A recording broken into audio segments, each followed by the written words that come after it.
Hey, welcome back to Golf WRX's Winning What's in the Bag, where this week we are taking a look at Chris Gotterup's winning bag from the 2025 Genesis Scottish Open. Congratulations to him. He is a second-time winner. Had his first win on the PGA Tour, now win at the Scottish. And I know a lot of people were looking forward to yesterday's round with Rory in the hunt and all that. But Chris comes through with a two-stroke lead or two-stroke win for his second professional championship or win. So we're going to start in his bag now. He is kind of a free agent player, plays a few different clubs in there. We have not exactly his photos of his brand newest what's in the bag from the Scottish. He changes stuff up just a little bit here and there. So we're going to go with everything we have. There's a couple photos that are either stock or other equipment, but trying to get you as much info as we can. So we're going to start at the top as we always do, and driver is going to be the Ping G440 LST. We've talked about this driver a lot this year. This is Ping's low spin, low launch, more neutral ball flight driver. So a little bit more compact, a little bit slightly different look to it compared to the Max. Sits just a little bit more square to my eye, but it is still a very stable head for being low spin, being very neutral, being kind of like the tour head from Ping. It's still very stable, very forgiving, and definitely the G440 has moved up the ball speed numbers compared to some of the other previous LST models. Now his is marked as a 9-degree head. Not exactly sure what the settings are in this one. We have some photos that I posted up here on YouTube that are two drivers from that he was testing at the Valero Texas Open earlier this year. Both of them were 9-degree heads, but they had like Sharpie on them. One was set 8, one was set 7.5. So it looks like he has lower lofted heads, at least digitally lofted, and Ping will do that. They'll digitally loft a driver. So it looks like it was an 8 or 7.5 degree head. And then both of those were set in the small minus setting. So again, with this driver here, it is a 9-degree head. I'm assuming he's probably playing something similar to that in that minus, small minus setting, but I'm not 100% sure on it. So it's probably something lower lofted than 9 degrees. I would say it's probably somewhere in that 8 to 7 realm, but not 100% sure. Don't have exact in-hand photos of that driver. So now this one here is shafted up with a Project X HZRDUS Smoke Black RDX 70TX. So this is a shaft that in the HZRDUS Smoke line was kind of one of the stiffer profiles. It was kind of a little bit softer than the Green Hulk, but it was definitely more firm than the standard HZRDUS Smoke Black. So the RDX, they incorporated some new material in it, made it a little stiffer profile, still low launch, low spin, comes in at 72 grams and 2.7 degrees of torque. Now the next club in his bag is a 5-wood, and this is the TaylorMade Qi35.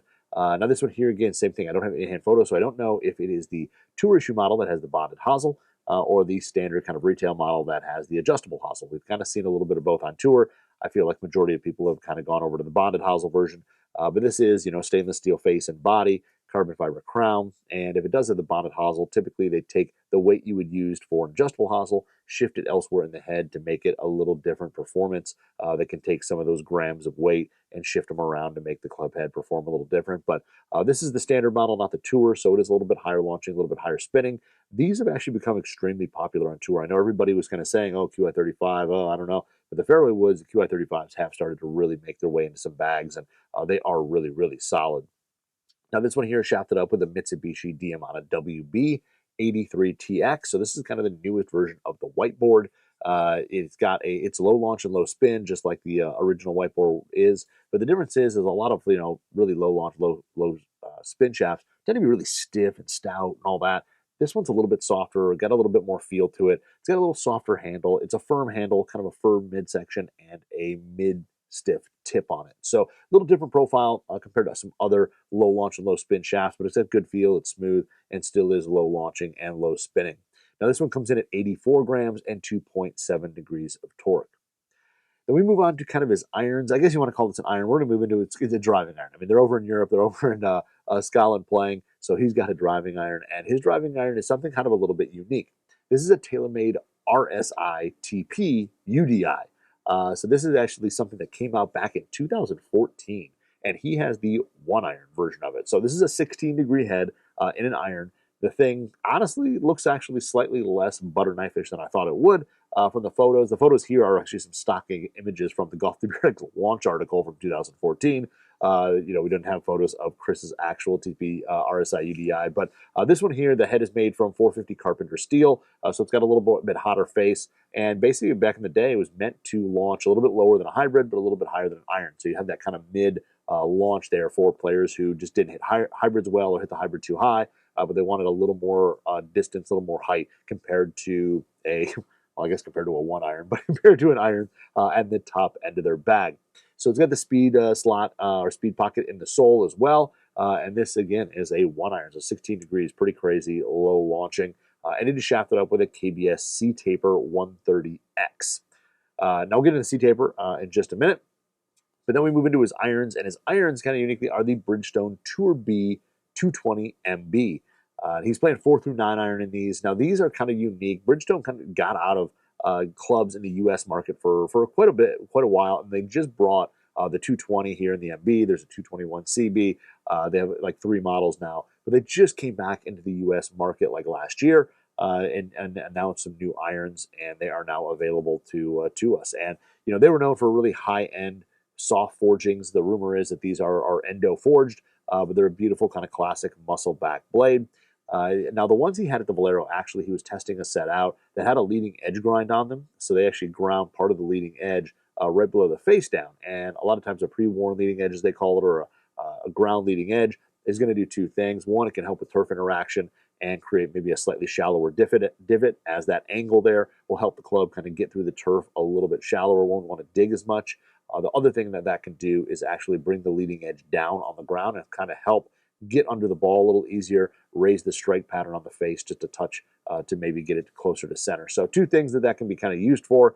Now, these are also shafted up with KBS C-Taper 130Xs. The C-Taper is KBS's kind of lowest spinning shaft. It's extremely stout, very stiff, very heavy, 130 grams.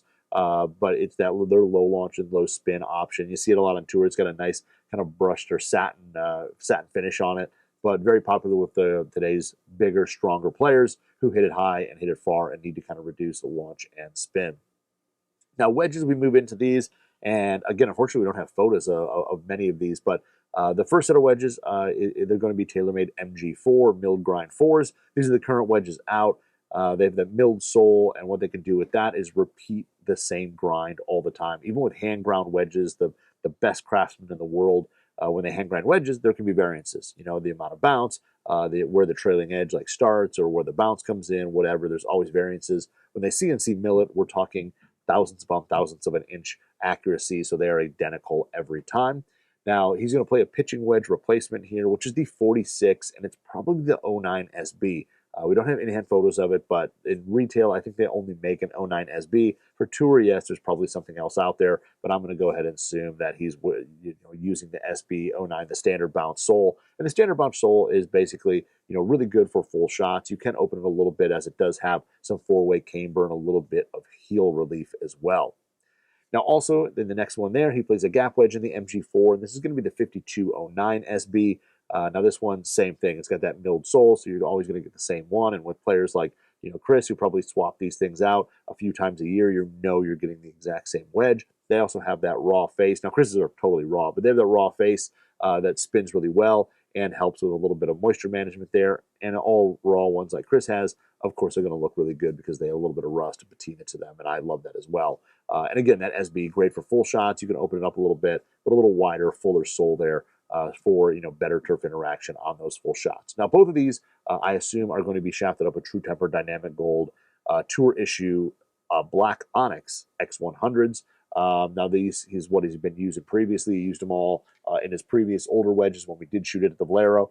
And from what I looked at some images online from him playing, it looks like he does have the Onyx version of these shafts, the black version. Now, I'm going to assume they're X100s because that's what he's played before. They could be S400s. They make both in those shafts, but they are Tour Issue Dynamic Gold Black Onyx. So let's go ahead and say they're X100s. Those are going to match up fairly well with the KBS C-Taper lights. Again, something that probably launches maybe just a little bit higher, still has a little bit stiffer feel, and those things come in at about 130 grams, and they are kind of, like I said, lower launch, lower spin.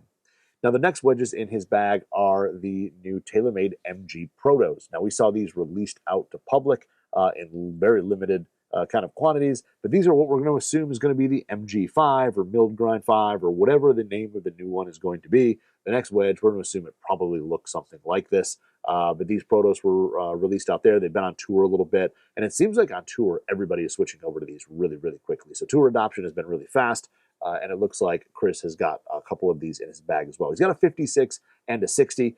Again, not sure on what the details are on these. Excuse me. TaylorMade has not released anything yet. They're not getting into the details. We will probably get more when the official retail launch happens. But these are the MG Protos. So I do have to say with the MG Proto, I like the look. It looks pretty good from the photos we've had from previous tour events. But they definitely kind of have a little SM7 vibe to me from the step pattern in the back end on the back of the club there. So we'll learn more about these probably later on. And these things here, he does have True Temper Dynamic Gold tour issue black onyx shafts in them as well. Again, not 100% sure what flex. Previously, in other wedges, he did play the X100 in these, so it could be definitely the same wedge shaft. I don't think he would switch, but you never know. When there's a brand new wedge out there, maybe launch conditions or something like that changes and he moves over. But it is the Dynamic Gold True Temper, Dynamic Gold True Temper Tour issue black onyx. Just a lot to say there. But there are the black ones from the photos I saw. Now moving to putter, and putter is going to be, again, something a little bit older. It is a TaylorMade Spider X Tour, but it is the quote-unquote navy. When they came out back in 2019, they came out with a navy and a copper, two different models at the same time. Some people like the copper, some people like the navy. And at the time, they were really big in the slant necks. I think slant necks got super hot at that point. But his is the L neck or plumber's necks version, which is also marked as the SX12. If you look on the bottom soles of TaylorMade Spider putters, they typically have different things on there with a little like X3 or whatever. The SX12 was the L neck version. And I don't believe it was released immediately in 2019 with the other retail Spiders, but the Spider X this one's an L neck. Now his does have the True Path alignment, which is the white top on there, the big white stripe that goes across. And his is a little bit different because it's got just a short little black line right into the face. It doesn't have the full length sight line like a lot of True Path stuff does now, which is white with the full length black line. His just has that small little line for alignment.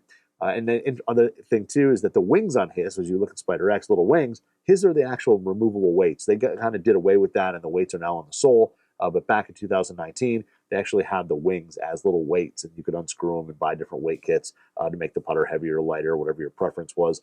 Kind of like that. It was kind of cool that the wings were actually functional in that sense. But now they do look a little bit cleaner as they're just milled into the head.